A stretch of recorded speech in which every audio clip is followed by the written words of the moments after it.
Welcome to Forbidden Tales. That night changed everything in ways I never saw coming. It all began with a simple request from my stepmom Clara, asking me to stay home while Dad left for his usual fishing trip. At the time, it felt routine. After all, it was just the two of us most weekends, but what I didn't realize was that this night would unravel into something far beyond the ordinary, a night that would push the boundaries of our relationship and leave an indelible mark on me. The house was unusually quiet that morning. The usual hum of Dad's presence was gone and the silence felt strange. I had just finished my homework and was ready to relax when Clara called me into the living room. "Can you help me with something?" Her voice was soft, almost too casual. I could see she was nervous about something, but I couldn't figure out what. I hesitated for a second. "Sure, what do you need?" I asked, making my way over to where she was sitting.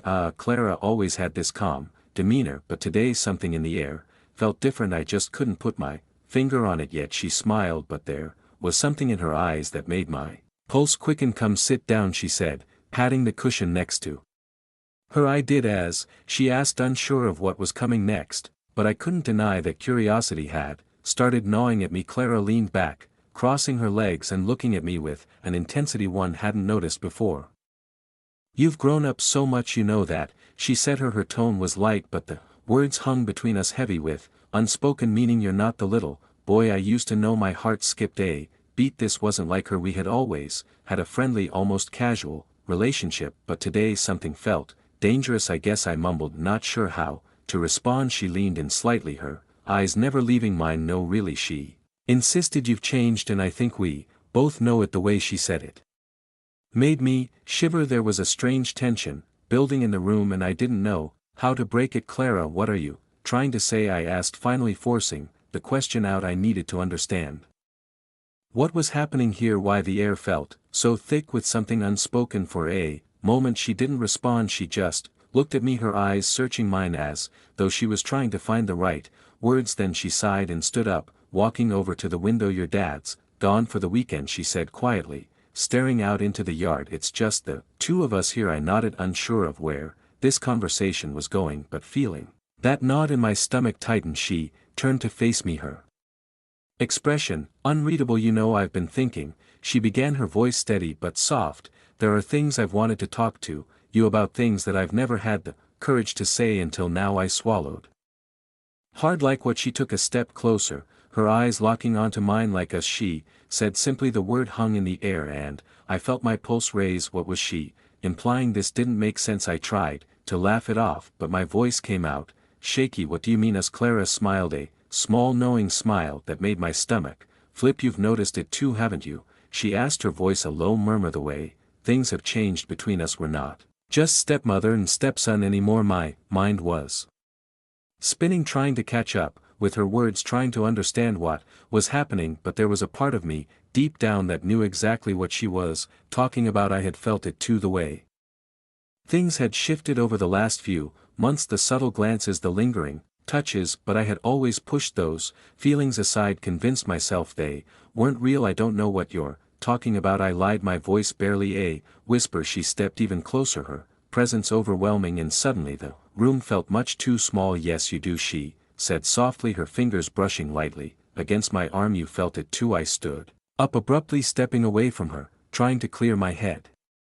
"Clara, this is crazy," I said, my voice trembling. "You're my stepmom, we can't, we shouldn't." But she didn't back down. She followed me, closing the distance between us again. "Why not?" she whispered, her eyes burning with an intensity that made my heart race. "We're both adults, we don't have to follow anyone else's rules." I shook my head, trying to resist the pull that was drawing me closer to her. "No, this isn't right," I insisted, though even as I said the words I could feel my resolve weakening. "But what if it is?" she countered, her hand reaching out to touch my cheek. The contact sent a jolt through me, and for a moment I was frozen, trapped in the web she was weaving around us. I wanted to say no, to push her away, to run out of the room and forget this ever happened, but I couldn't. Something kept me rooted to the spot, and I hated myself for it. I couldn't shake the feeling that things were spiraling out of control. The tension in the house had grown unbearable. Every time I saw Clara I could feel the weight of what we weren't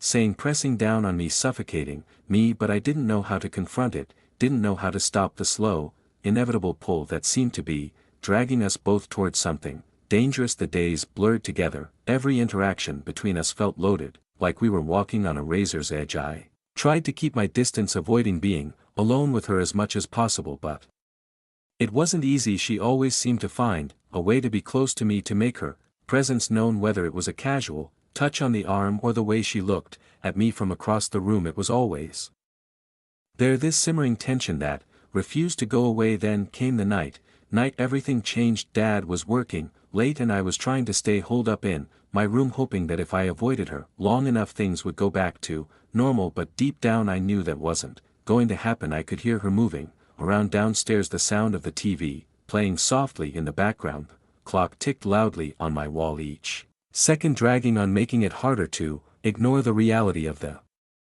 situation. I thought about calling a friend, making up an excuse to leave the house, but something kept me from picking up the phone. Instead, I found myself standing outside my room, listening to the silence that had settled over the house. It was too quiet, too still, and that's when I made the decision that would change everything. I walked downstairs, each step feeling heavier than the last. Clara was sitting on the couch, a glass of wine in her hand, her gaze distant as she stared at the TV. She didn't notice me at first, or maybe she did but pretended not to. I hesitated at the bottom of the stairs, unsure of what to say, unsure of what I was even doing, but then she looked up, her eyes meeting mine, and I knew there was no turning back. Couldn't sleep, she asked, her voice soft, almost too casual. There was something in the way she said it that made my pulse quicken the same way it had that first day. Yeah, I mumbled, not trusting myself to say anything more. I walked over to the couch and sat down,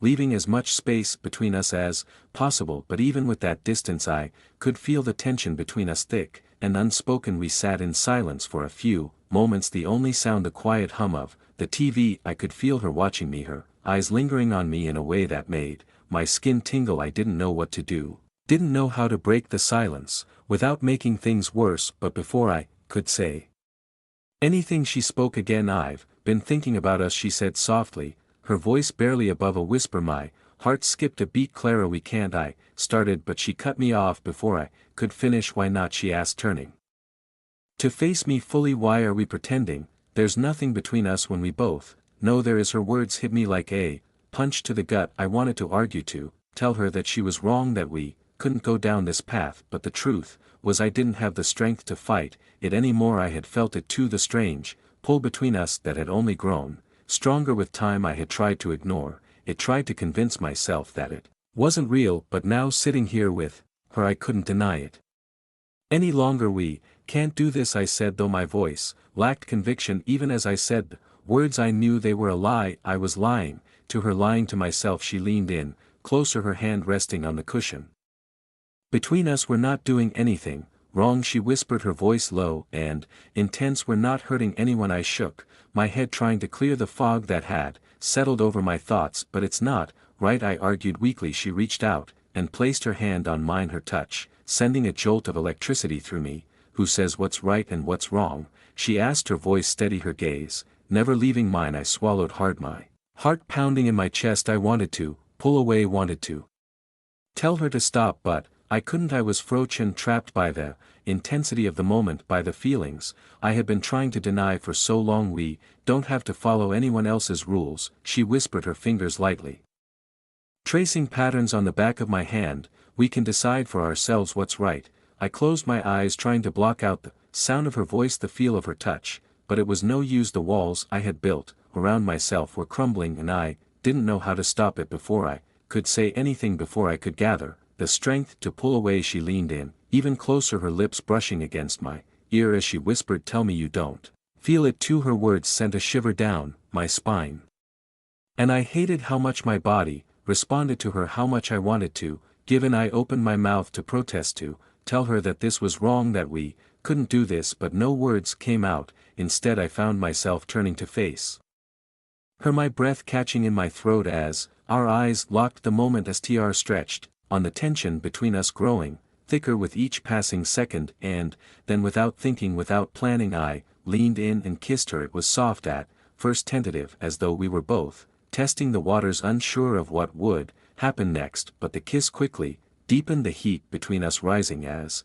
we gave in to the desire that had been building for so long. My hands found their way to her waist, pulling her closer as her fingers tangled in my hair. The world around us seemed to disappear, leaving only the two of us, lost in the intensity of the moment. I knew it was wrong, knew that we were crossing a line we could never come back from, but I couldn't stop. I didn't want to stop. As the kiss deepened, my mind raced with 1,000 conflicting thoughts. I knew this was dangerous, knew that we were playing with fire, but there was a part of me that didn't care, a part of me that had wanted this for longer than I was willing to admit. When we finally pulled apart, both of us were breathing heavily, our faces inches apart. Her eyes were dark, filled with something I couldn't quite name, and I knew that things would never be the same between us. I've wanted this for so long, she whispered, her breath warm against my skin. And I know you have too. I didn't respond. I couldn't. The truth was too much for me to handle.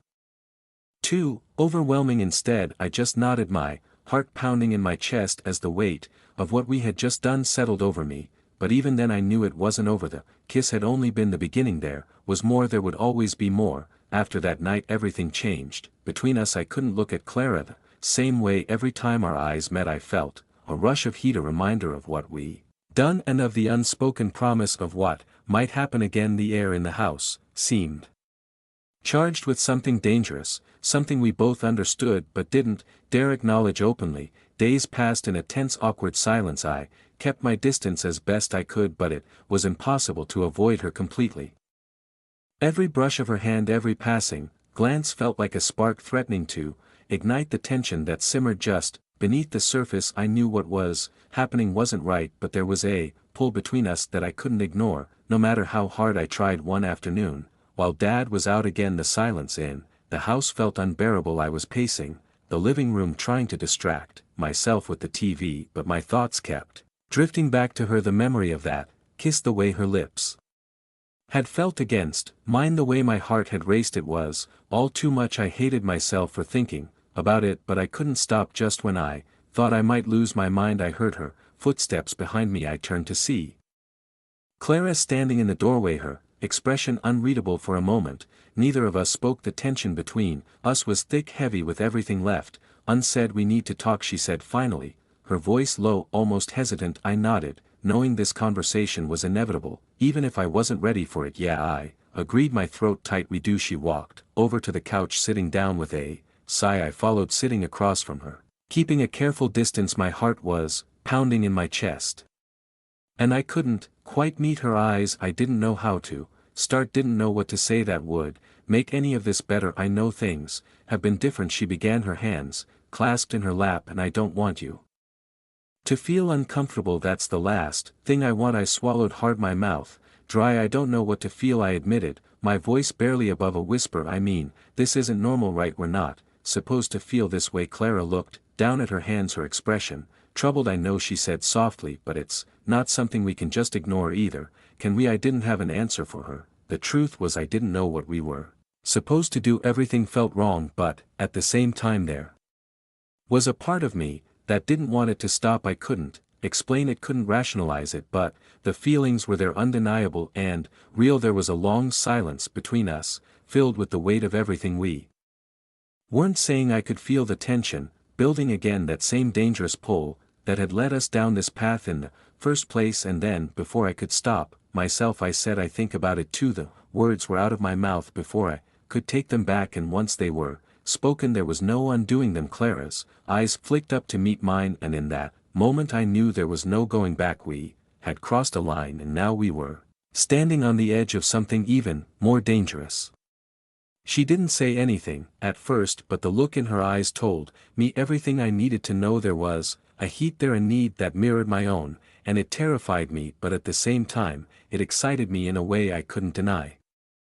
We can't keep doing this, I said, my voice shaky, though even as I said it I wasn't sure I believed it. Clara's gaze never left mine. I know, she whispered, but we're already here, aren't we? The room felt too small, the air too thick. I wanted to run, to put as much distance between us as possible, but I couldn't move. I was trapped not by her but by my own desires. The pull between us was too strong, too overwhelming to resist. Before I knew what was happening, she leaned in, her face inches from mine. I could feel her breath on my skin, warm and soft, and my heart pounded in my chest. For a split second I thought I might be able to stop it, to pull away and end this before it went any further, but then her lips were on mine and all rational thought disappeared. The kiss was different this time. It wasn't hesitant or unsure, it was full of the tension we had been holding back, the desire that had been building for so long. I kissed her back without thinking, my hands resting on the couch, gripping the fabric to keep myself grounded. It wasn't about love or affection, it was about need, a raw burning need that neither of us could control. My heart was racing, my mind a blur of thoughts I couldn't grasp. All I knew was that in this moment there was no turning back. When we finally pulled apart, both of us were breathless, our foreheads resting against each other. The weight of what we had just done hung heavy in the air, but neither of us moved. To break the moment, we have to stop, I said again, though my voice was weak, lacking conviction. Clara nodded, her breath warm against my skin. I know, she whispered, but it's so hard, isn't it? I didn't respond. There was nothing left to say. We were trapped in this web we had woven, and no matter how much we told ourselves we needed to stop, the pull between us kept dragging us back together. And that's when it happened. She leaned into me again, and we couldn't resist it. It all happened, and as quickly as it had begun it was over, I think, because it was a bit too exciting for me, but she didn't seem to care. After we were done she smiled at me, letting me know she liked it a lot. The next few days passed in a blur. We tried to act normal, tried to pretend that nothing had happened, but the tension between us was undeniable. Every time I saw her I felt that same rush of heat, that same dangerous pull. It was like we were circling each other, waiting for the moment when we would finally give in again, and I knew it was only a matter of time. One evening when Dad was out late for work, I found myself in the kitchen, trying to distract myself by making dinner, but the silence in the house was deafening, and I couldn't focus. Every sound seemed to echo, reminding me of the weight of what we were doing. I didn't hear her come in at first, but when I turned around, there she was, leaning against the door frame, watching me with that same unreadable expression. Need any help? She asked, her voice casual, but there was something beneath it, something that made my pulse quicken. No, I'm good, I said, though my hands were shaking. She walked over to me, standing too close, her presence overwhelming. Are you sure? I swallowed hard, trying to steady myself. Clara, we can't, I started, but she cut me off. We don't have to do anything, she said softly, her eyes locked on mine. But I think we both know where this is going. The words hung between us, heavy and final. I wanted to argue, wanted to tell her she was wrong, but I couldn't, because deep down I knew she was right.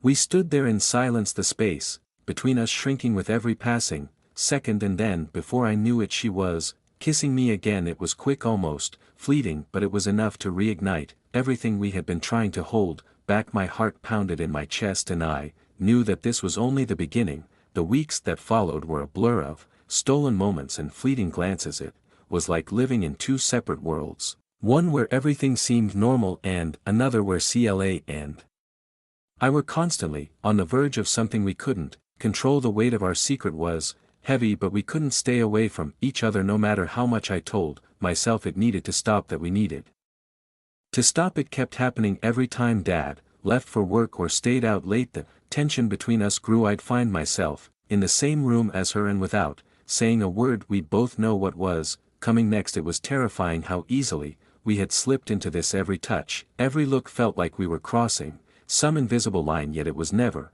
enough to make either of us pull back. Instead, we were drawn closer together, as if something bigger than both of us was guiding us down this path. One Saturday afternoon, the air in the house felt especially thick. Dad was at a company event and wouldn't be back until late. I could feel the shift the moment I woke up that morning, the quiet anticipation that had become all too familiar. As the hours ticked by, I couldn't shake the feeling that something was about to happen, something we wouldn't be able to come back from. Clara was in the kitchen when I walked in, washing dishes with her back to me, but she must have known I was there, because she didn't flinch when I entered. I stood by the door watching her, for a moment unsure of what to say or do. This had become routine, this strange dance we were caught in, and I knew the steps all too well. She turned off the faucet and wiped her hands on the towel, before turning to face me. For a second, neither of us spoke. The silence was loud, filled with everything we weren't saying.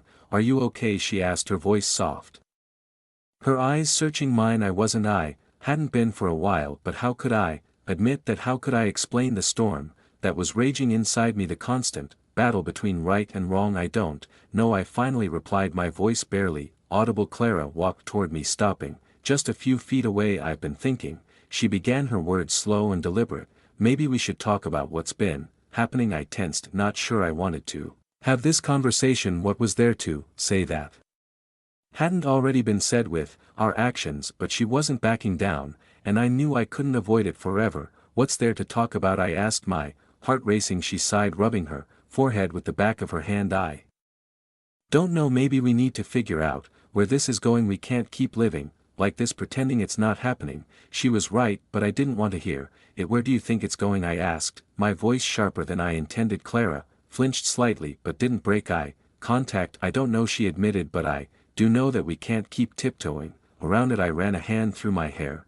frustration bubbling up inside me. "What do you want from me?" I snapped, not because I was angry with her, but because I didn't have the answers either. "Do you want me to say this is okay, that I'm fine with it?" "Because I'm not fine with any of this." Her expression softened and she stepped closer, closing the distance between us. "I don't want you to be fine with it," she said quietly. "I just want you to be honest with yourself, with me." Her words hit me like a punch to the gut, because I knew exactly what she meant. I had been lying to myself for so long, convincing myself that this was just a phase, that it would end if we ignored it long enough. But the truth was, I couldn't stop thinking about her. I couldn't stop wanting her, and the more I tried to fight it, the stronger it became. "I don't know how to do that," I admitted, my voice breaking. "I don't know how to be honest about this." Clara reached out, her hand resting gently on my arm. The touch sent a shiver down my spine, and I hated how much I craved it. "It's okay," she whispered, her eyes filled with understanding. "We'll figure it out together." The sincerity in her voice broke something inside me, and before I knew it I was pulling her closer, kissing her like it was the only thing keeping me grounded. This time the kiss wasn't rushed or frantic, it was slow and deliberate, like we were both trying to hold on to something that was slipping through our fingers. When we finally pulled apart, her forehead rested against mine and we stood there in silence, our breaths mingling in the small space between us. I could feel her heartbeat, fast and erratic, matching my own. "What are we doing?" I whispered, more to myself than to her. I knew it couldn't last. I knew that something had to give eventually, but I wasn't ready to face that yet. Then one evening everything came crashing down. I was sitting in the living room, the TV on but muted, my thoughts far away. Clara was upstairs and Dad was supposed to be out late again, but I wasn't paying attention to the time. I was too wrapped up in my own head, thinking about everything we had done and everything we couldn't undo. The sound of the front door opening snapped me out of my thoughts, and for a moment I froze, panic rising in my chest. I hadn't expected Dad to come home this early. I scrambled to stand up, but before I could react he was already walking into the living room, his eyes scanning the space before landing on me. "Hey," he said, his voice casual but laced with something I couldn't quite place. "What are you doing?" "Just watching TV," I replied, my voice tight, trying to keep the panic from showing. I could feel my heart racing, the guilt going at me like a live wire. He didn't seem to notice, or maybe he did, and was choosing to ignore it. He sat down on the couch, flipping through the channels like it was just another ordinary night. I tried to calm myself, to convince myself that everything was fine, but the weight of what we were hiding was pressing down on me, suffocating me. Clara came down the stairs a few minutes later, her face carefully neutral. She greeted Dad like nothing was wrong, like everything was perfectly normal, but I could see the tension in her eyes, the way her hands fidgeted at her sides. Dinner that night was excruciating. The conversation was stilted, and every time Dad spoke I could feel the walls closing, and I couldn't meet Clara's gaze, couldn't focus on anything but the knot of fear tightening in my chest. I thought we might make it through the evening without incident, that maybe we'd managed to keep up the facade for one more night. But as we were clearing the table, Dad suddenly turned to me, his expression unreadable. "You've been spending a lot of time with Clara lately," he said, his voice calm but probing. My heart stopped. I glanced at Clara, who had gone pale, her eyes wide with fear. I guess," I stammered, trying to keep my voice steady. Dad's gaze lingered on me for a long moment and I could feel the air in the room shift. Anything you want to tell me? He asked, his tone still casual, but there was something in it that made my blood run cold. I opened my mouth to respond, but no words came out. My mind was racing, searching for something, anything that would make this all go away, but I couldn't find the words. I couldn't lie, not when the truth was hanging in the air between us, so close to being exposed. Clara's hand brushed mine under the table, a silent plea, but it only made the guilt worse. No, I finally whispered, my voice barely audible. Nothing. Dad didn't say anything for a long time. He just looked at me with those unreadable eyes, and in that silence I knew he knew too. As I stood there, the weight of his gaze pressing down on me, I realized there was no escaping what had already begun. Even if the words were left unspoken, the truth was still there waiting, and it would follow me no matter how hard I tried to outrun it. Don't forget to like, share, and subscribe for more videos like this.